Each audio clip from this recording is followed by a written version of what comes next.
પરસોત્તમ સોલંકીએ ફરી કર્યો ધોકાવાળો હુંકાર, કહ્યું કોળી સમાજને કોઈ દુખી કરશે તો તેને છોડીશું નહીં। તમને કોઈ ધોકા મારે, કોઈ કોળી સમાજને દુખી કરશે તો તેને છોડીશ નહીં, આ શબ્દો છે મંત્રી અને કોળી સમાજના આગેવાન પરસોત્તમ સોલંકીના। ગીર સોમનાથના ઉના સીમર ગામે કોળી સમાજના યોજાયેલા સમૂહ લગ્ન કાર્યક્રમમાં રાજ્યમંત્રી પરસોત્તમ સોલંકીએ હુંકાર કર્યો। સમાજના સમૂહ લગ્ન કાર્યક્રમમાં બોલતા તેમણે અગાઉ કરેલા ધોકાવાળી નિવેદન પર અડગ રહેતા ફરી એકવાર એ જ વાત દોહરાવી। કહ્યું કે તમને બધાને ખબર છે કે હું વધારે બોલતો નથી, જે બોલું છું એ સીધું અને સ્પષ્ટ હોય છે, તો કોઈ ધોકાવાળી કરે તો હું છું, સાથે જ કોળી સમાજને કોઈ દુખી કરે તો સહન નહીં કરવાની ખુલ્લી ચેતવણી આપી। કે કોઈ ન સમજે ને તો ધોકાવાળી કરે। આ પ્રશ્નના સમાચારમાં જ્યારે આવ્યું ને ત્યારે ટીવી વાળાએ ઘણો એનો પ્રચાર કર્યો અને મને પૂછ્યું કે તમારે શું કહેવાનું? મેં બીજે કીધું જ નહીં, સાચું છે। મારા સમાજને કોઈ દુઃખી કરશે ને તો હું નહીં છું, એ લોકો કરે કે ના કરે, પણ મને મારો કોળી સમાજ બહુ પ્યારો છે। બીજી તરફ આ જ કાર્યક્રમમાં રાજુલાના ધારાસભ્ય હીરા સોલંકીએ શાયરાના અંદાજમાં વિરોધીઓ પર પ્રહાર કર્યા। तेरे दिन अच्छे हैं तो मुझसे किनारा कर ले, तेरे दिन अच्छे हैं तो मुझसे किनारा कर ले, हम तो बुरे लोग हैं, बुरे वक्त में काम आते हैं। हमने जेवा समझवो एवा समझे, पण हमारे जे समय તમારો બુરો વખત આવશે ને એ સમયે તમને કોઈ દેખાય કે ન દેખાય, પરસોત્તમભાઈ ને હાકલ કરજો, હીરાલાલ સોલંકી ને હાકલ કરજો, દિવેશ ને હાકલ કરજો, આ ચેતન કુમાર ને આ સમાયો બેઠા છે, હાકલ કરજો, તમારો જમણો ભાંગ બનીને તમારા પડકે ઉભા રહેવાના સંપૂર્ણ પ્રયત્ન કરજો। આજે ખૂબ સમાજે પ્રેમ આપ્યો। સમાજમાં બંધારણ મુદ્દે સોશિયલ મીડિયા પર વધુ એક વિવાદ, ડીજેના તારે ઝૂમતા લોકોનો વિવાદિત વિડીયો વાયરલ થયો। વાયરલ વિડીયોમાં બંધારણ ઘડનારાઓને ગોળી મારવાનો ઉલ્લેખ, ગીતના શબ્દોથી ઠાકોર સમાજમાં ચર્ચાએ ફરી જોર પકડ્યું। આ મામલે બનાસકાંઠાના સાંસદ ગેનીબેન ઠાકોરની આકરી પ્રતિક્રિયા, કલાકાર કોણ છે અને ક્યાંનો વિડીયો ખબર નથી, ગીતમાં બંધારણ વાળાઓને ગોળી મારવાની વાત ગંભીર છે। સમાજનું બંધારણ કોઈ વ્યક્તિગત હિત માટે બનાવ્યું નથી, સમાજનું સારું થતું હોય તો ગોળી ખાવા તૈયાર છું, કાયદો અને વ્યવસ્થા જળવાય તે રીતે વર્તવા સૂચના, સામાજિક અનુકૂળતા મુજબ જ નિયમો તૈયાર કરવામાં આવ્યા છે। ઉશ્કેરણીજનક ગીતો ગાનાર કલાકારોને મર્યાદામાં રહે તેવું પણ કહેવામાં આવ્યું છે। કલાકારોએ સમાજની સંસ્કૃતિ જળવાય તેવા ગીતો ગાવા જોઈએ, ગોળી મારવાની વાતો કરનારા સાંભળે તો શહીદી ગણાશે। સમાજ સુધારણા માટે કોઈ જીવ આપે તો નામ અમર, વ્યક્તિગત હિત છોડીને સમાજના કલ્યાણ માટે કામ કરો। ગેનીબેને વિડીયો બનાવનાર અને ગાનાર સામે રોષ ઠાલવ્યો છે। વાવ અને થરાદ પંથકમાં વિડીયો ભારે ચર્ચામાં છે, સમાજમાં શાંતિ જળવાય તે માટે ગેનીબેનની નમ્ર અપીલ છે।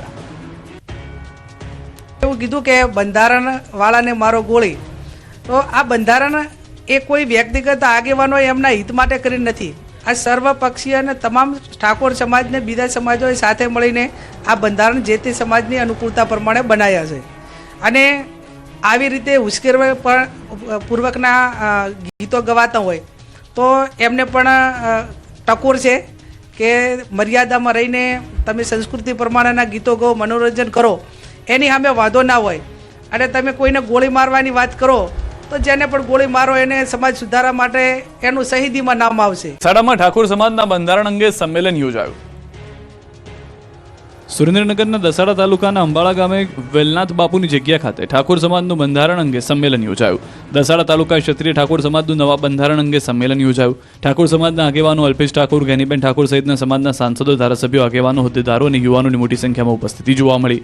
જાનમાં 100 લોકોએ જવું, દીકરીના પિતાએ ફક્ત 21,000 સુધીનું કર્યાવર આપવું, સામાજિક પ્રસંગે અને લગ્ન પ્રસંગે ડીજે પ્રથા બંધ કરવી, જન્મદિવસની ઉજવણી પર બંધ કરવી, સગાઈમાં માત્ર 25 લોકોએ જવું અને ઉઠામણા પ્રથા બંધ કરવી, સગાઈમાં વરપક્ષ દ્વારા કન્યા પક્ષે મોબાઈલ આપવા પર પ્રતિબંધ, બોલામણા પ્રથા પર પ્રતિબંધ, જે પરગણું દીકરી આપે ત્યાં જ દીકરી આપવી સહિતના નિર્ણયો લેવામાં આવ્યા। સમાજ શિક્ષિત બને અને વ્યસન મુક્ત બને તે અંગે પણ પ્રયાસો કરવામાં આવશે। અલ્પેશ ઠાકોર અને ગેનીબેન ઠાકોર દ્વારા અપીલ કરવામાં આવી। નવા બંધારણનું પાલન નહીં કરનાર સમાજના લોકો પાસેથી 51,000 દંડ લઈ નજીકની શૈક્ષણિક સંસ્થામાં દાન આપવામાં આવશે। સમાજના પ્રસંગમાં ડીજે તો નહીં જ વાગે, વિરોધીઓ પર ગેનીબેને કર્યા પ્રહાર। ઠાકોર સમાજે લગ્નમાં ખોટા ખર્ચા નહીં કરવા અને લગ્નમાં ડીજે નહીં વગાડવા મુદ્દે દંગલ શરૂ થઈ ગયું છે। બંધારણ બન્યાના ગણતરીના દિવસોમાં 4થી વધુ સ્થળોએ બંધારણનો ભંગ થઈ ગયો છે।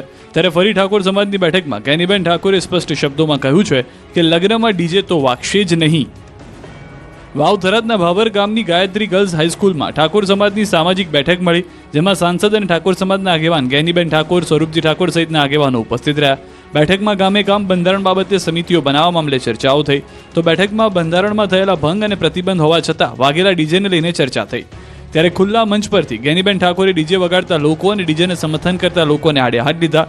જ્ઞાનીબેને સ્પષ્ટ શબ્દોમાં કહી દીધું કે સમાજે જે નિયમો ઘડ્યા છે તેમાં ડીજે વગાડવા પર પ્રતિબંધ વર્ષ 2027 સુધી તો યથાવત રહેશે. કોઈ પણ પ્રકારનો ફેરફાર કરવામાં આવશે નહીં. જો કે પરંપરાગત ઢોલ, નાસિક ઢોલ કે શરણાઈ જેવા સાધનોનો ઉપયોગ કરી શકાશે. આ મુદ્દે 10 દિવસ પછી બધા આગેવાનો અને ધારાસભ્ય એકત્ર થશે. આ સમાજો છે એ પણ જ્યારે આપણી આ હારી વાતને આવકારતા હોય તો 1% કે 2% કઈ નાના મોટા લોકો એના માટેથી ધંધો રોજગાર કરતા હોય એવી ટીકા કરવા વાળાને કોઈ સરેન્ડર ના હોય. જ્યારે આ ડીજે આવ્યા એ ટાઈમે ઢોલવાળે કોઈ એમ ના કીધું કે અમારી રોજગારી છીનવેલી હતી. તો આ કાંઈ ઢોલવાળા કહે છે, વાહડાવાળા કહે છે, કોની બજારવાળા કહે છે, કરિયાણાવાળા કહે છે, કાપડવાળા કહે છે. એટલે આ બાબતમાં જે હવે બજેટ 2026 નું પાસ થઈ ગયું એ હત્યાવી પહેલા આ બજેટમાં હું વ્યક્તિગત રીતે સમાજ વતી કહું છું કે કાંઈ ફેરફાર થવો